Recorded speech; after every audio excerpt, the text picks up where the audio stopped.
In this video, we are going to talk about top 10 insane courtroom freakouts.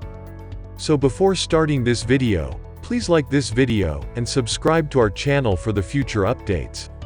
We find ourselves back in the middle of things for the second time when there are big outbursts of rage in the courtroom. The situation appeared to be on the verge of spiraling entirely out of control and becoming uncontrolled.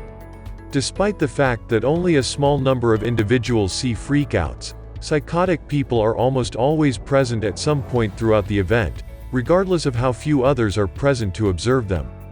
We have no means of knowing what happened in that place at any point during the time period under consideration, and we have no way of knowing what happened there at any point during the time period under consideration.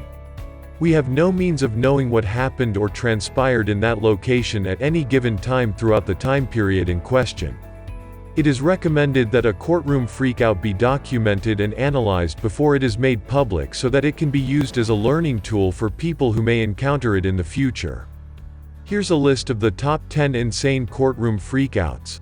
Let's start. Number 10. We'll start with the guy who had to be pulled out of court because he refused to stand up.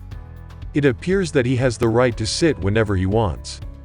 So there was Alan Miller McCarty, who was condemned to 20 years in prison and started freaking out as soon as he was sentenced. That guy, on the other hand, had some choice words for the judge. The judge was merely doing his duty, but it appeared that the offender was not even represented by a lawyer. McCarty is from Florida, and he was in court for a child custody dispute as well as a threat to the prosecutor's unborn kid. McCarty was sentenced to 20 years in prison for threatening to kill the judge, which has to be the dumbest act ever. Why would you threaten the man who is responsible for your life? Number 9. We have a man who has made it clear that he wants to stand up. It's unclear why these inmates act so childish in court. Why can't this person just be civil and sit there? So there was Kwahuru Govan, a 40-year-old man who was found guilty of strangling 17-year-old Sharabia Thomas to death, then stuffing her body into 2 laundry bags and abandoning her in a Brooklyn alleyway. That's really disgusting. What a strange world we live in at times. Govan could potentially be facing charges for a murder he committed in 2005. New evidence has surfaced in that case, and it points to Govan.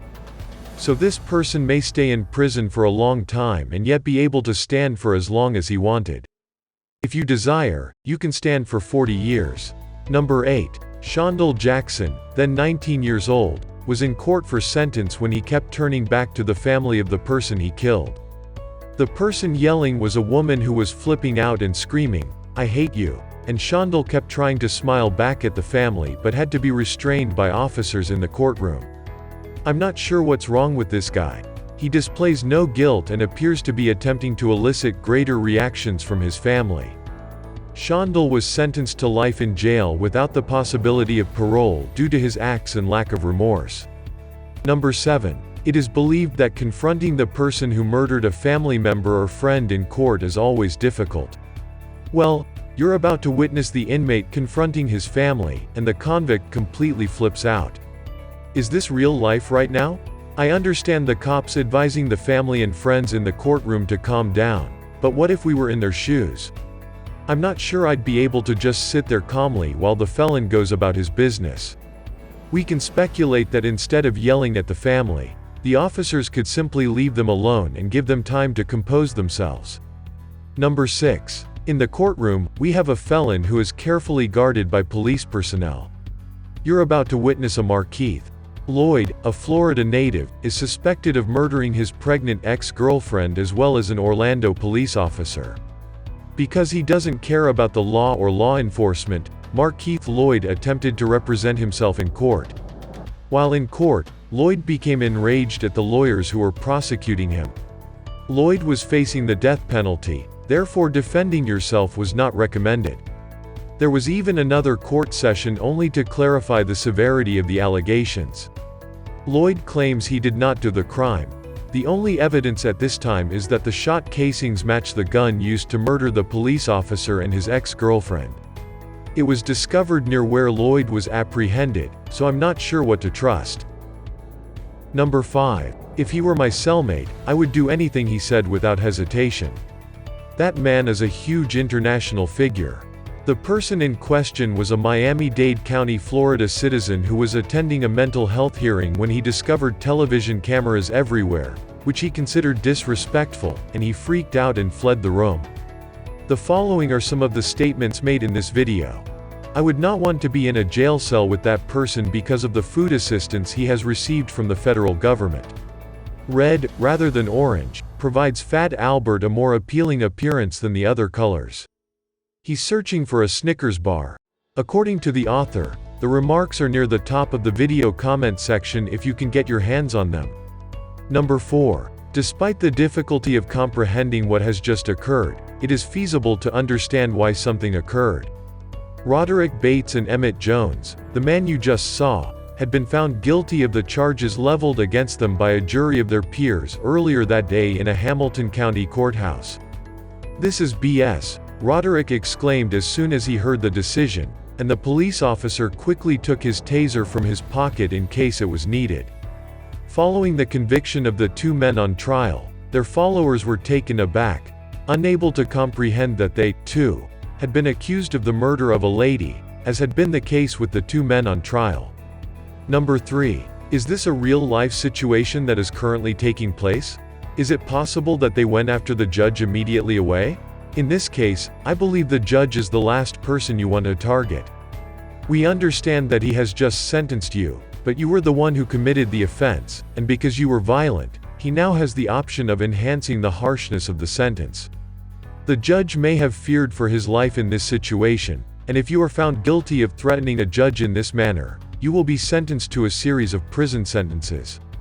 Then he made the decision that he didn't want to work with the cops. Number 2. Remember that the woman took off like a rocket as soon as she finished, so make sure there's no swearing in the room while she's still there. We suspect she was attempting to flee the scene of the event when she leapt into the air and took flight. Given that she was submitted to a mental health evaluation prior to her trial, I believe it is reasonable to presume that she was not in a sound mental state at the time of her sentencing. Consider the circumstance in which a previous doctor declined to offer her with a diagnosis, suggesting instead that she was careless about her health.